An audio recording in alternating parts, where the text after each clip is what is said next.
Assalamualaikum warahmatullahi wabarakatuh. Jumpa lagi bersama saya. Salam sehat semuanya. Saat ini kita akan mengelaborasi, tapi hanya sekedar pengenalan ya, dari risk management. Di sini kita bagi menjadi empat bagian. Ada basic konsep dari risk management, ada mengenai risk and uncertainty, ada risk and risk management, dan juga definisi dari risk owner definition. Kali ini kita bagi videonya pada dua part gitu. Jadi saat ini kita coba part 1 kita coba mengelaborasi dari dua item, konsep dasar dan juga mengenai risiko itu apa dan ketidakpastiannya. Baik, kita mulai.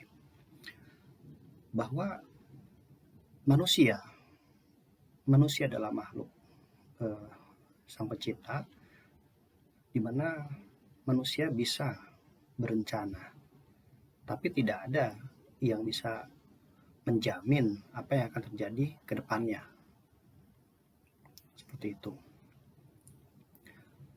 Seorang manusia bisa dalam contoh ini berencana berkeluarga, memiliki keturunan, lalu keturunannya sekolah, selesai, sudah wisuda, dan bisa berencana, bisa berkumpul bersama anaknya, bersama cucunya, kelak di hari tuanya. Tapi siapa yang bisa menjamin hal itu akan terjadi gitu?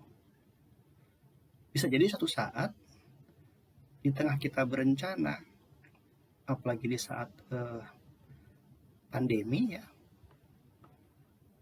bisa kita terpapar, misalnya COVID atau penyakit lain, kita bisa meninggal di tengah dari rencana-rencana yang sudah kita siapkan itu. Gitu. Sehingga harapan kita sampai kita berkumpul dengan anak cucu mungkin saja tidak bisa terwujud. Seperti itu. Tapi tentunya kita semua kembali kepada qada dan qadar gitu ya. Jadi manusia hanya berencana, kita berikhtiar, kita berdoa supaya rencananya itu bisa berjalan dengan baik. Kaitannya antara kepentingan seorang karyawan, seorang pegawai kepada pemberi kerja, kepada perusahaan gitu. Saat kita sudah janji bahwa kita akan bekerja dengan baik, akan memberikan kontribusi kepada perusahaan, di mana kita juga pada akhirnya kita bisa menjaga dari reputasi perusahaan tersebut, akan berdampak ke depannya terhadap masa depan kita, masa depan keluarga kita gitu. Begitupun ketika misalnya kita berkomitmen terhadap memberikan seluruh kita punya sumber daya, kita juga maintain dari service level pekerjaan kita, outputnya diberikan sesuai dengan schedule, dengan kualitas yang bagus, tentunya akan juga berdampak terhadap sustainability dari perusahaan tersebut gitu. Dimana kalau perusahaan tentunya berharap bahwa dia bisa mendapatkan profitability dan juga harus sustain itu. Dimana juga hal tersebut akan mengakibatkan perusahaan itu bisa survive di tengah kompetisi seperti hal sekarang ini. Kita berkompetisi sudah masuk di era VUCA, juga kita berkompetisi di era yang serba digital gitu. Jadi itulah kenapa juga risk management ini sangat bagus ya diterapkan di perusahaan-perusahaan untuk menjaga dari apa yang menjadi tujuan sasaran dari perusahaan tersebut. Baik, eee, dalam suatu konteks organisasi, konteks perusahaan, tentunya itu dimulai dari suatu proses bisnis. Proses bisnis yang akan kita pakai seperti apa, untuk endingnya adalah kepada sasaran perusahaan. Seperti apa, sudah ditetapkan. Kita buat planning. Planning itu juga setelah kita buat dengan baik, harapannya hasilnya pun baik, juga untuk meet requirement, gitu kan. Meet juga kepada tujuan perusahaan, sasaran perusahaan yang ditetapkan. Tapi pertanyaannya, apakah kita bisa menjamin bahwa apa yang sudah kita lakukan dari proses bisnis, dari awal, input, proses, akan mendapatkan output yang sesuai dengan yang diinginkan? Nah, disitulah risk management berperan. Gitu. Suatu proses bisnis dalam mencapai sasaran tujuan perusahaan tentunya adalah risiko-risiko. Gitu.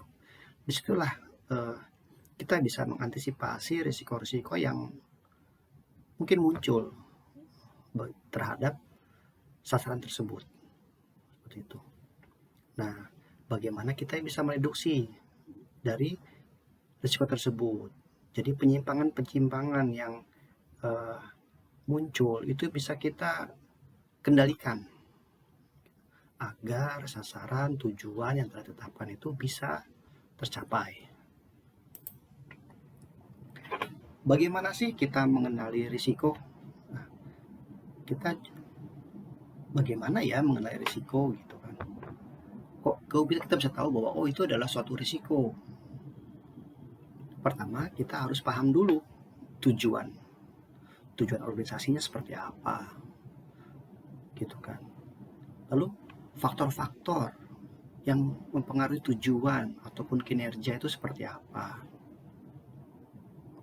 Di samping itu, kita juga bisa menggunakan KPI. Jadi hal yang paling mudah apabila perusahaan sudah menerapkan KPI, kita pakai itu sebagai tujuan. Dan tentunya tidak satu-satunya ya, bisa nanti tergantung dari apa yang menjadi objektif dari perusahaan tersebut gitu. Selain dari KPI pun bisa, terus project segala macam itu bisa nanti kita jadikan bagaimana menilai risiko seperti itu.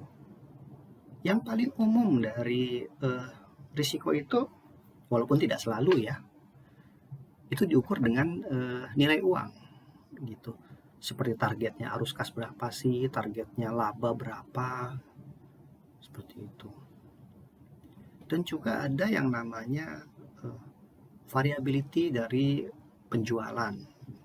Kalau kita bergerak di bidang penjualan, kita akan berbicara masalah tenaga salesnya berapa, biaya iklan yang kita habiskan itu berapa, dan misalnya untuk project, ketepatan untuk penyelesaian project itu seperti apa, lalu penyediaan dari lokasi, suatu lokasi barang itu tentunya juga mesti kita lihat strategisnya seperti apa.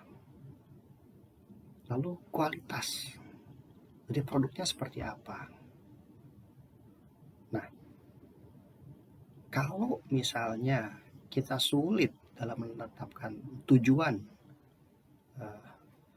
perusahaan dalam ukuran-ukuran nilai uang dalam konteks keuangan, kita bisa pakai ukuran lain seperti customer satisfaction, ya, kepuasan pelanggan, lalu production levelnya seperti apa,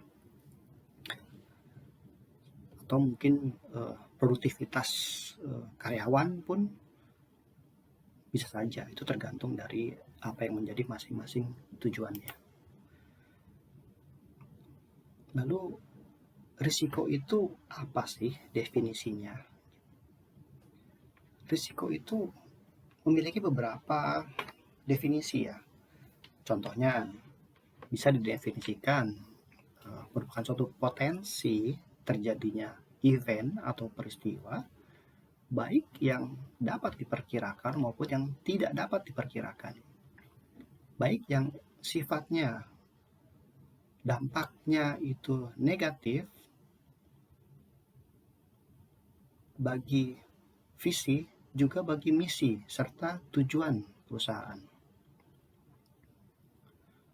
Nah, ketidakpastian dari peristiwa atau event berpotensi memberikan dampak negatif terhadap tujuan bisnis. Itu pun merupakan bagian dari definisi risiko. Tapi kalau kita melihat pada ISO 30000, definisinya adalah simpel saja dia, ketidakpastian yang berdampak pada sasaran gitu. Jadi ya, ketiga ini merupakan contoh dari definisi risiko gitu. Tinggal bagaimana kita terbiasa terhadap definisi ini sehingga kita bisa melihat oh ini risiko gitu. Jadi kita bisa mengkategorikannya nanti apakah risiko apa nih, contohnya risiko operation, risiko keuangan, operation, ataupun kepatuhan, atau reputasi mungkin. Nah itu nanti bisa meluas gitu, tergantung dari kategorinya.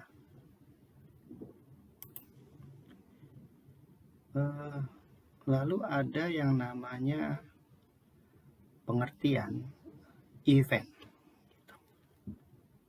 Event disebut juga kejadian.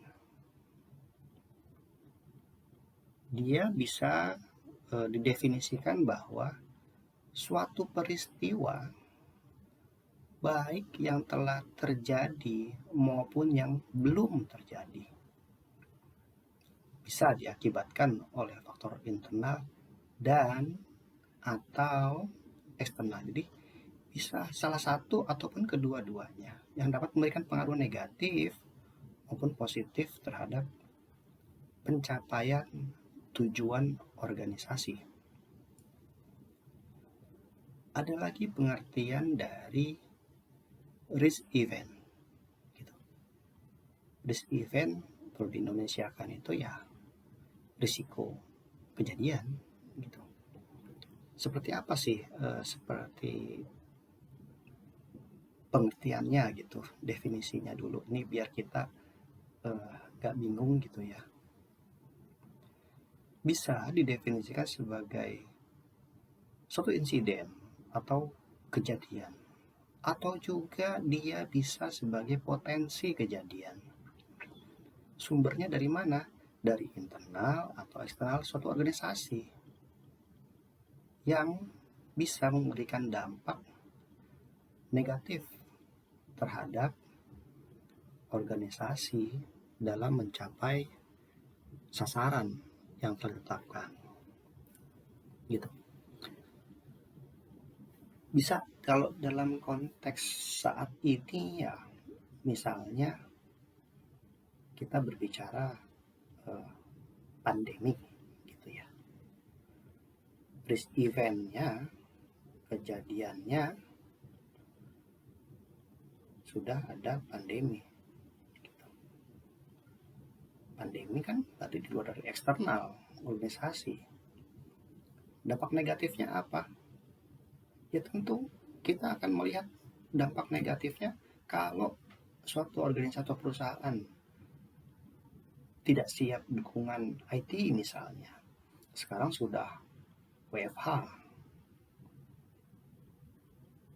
Tergantung dari level PPKM misalnya. Itu bagaimana kita bisa beradaptasi dengan hal-hal tersebut seperti itu. Itu harus cepat, digitalisasi segala macamnya.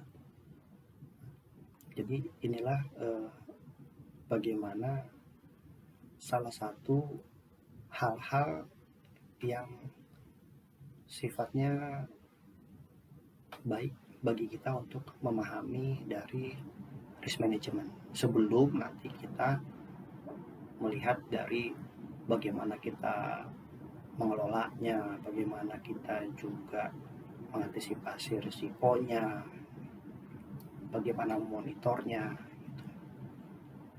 Jadi untuk saat ini kita cukupkan di part 1 ini mengenai risiko. Kita hanya membahas basicnya dulu supaya ada pemahaman ya, pemahaman secara dasar seperti apa sih risiko gitu kan.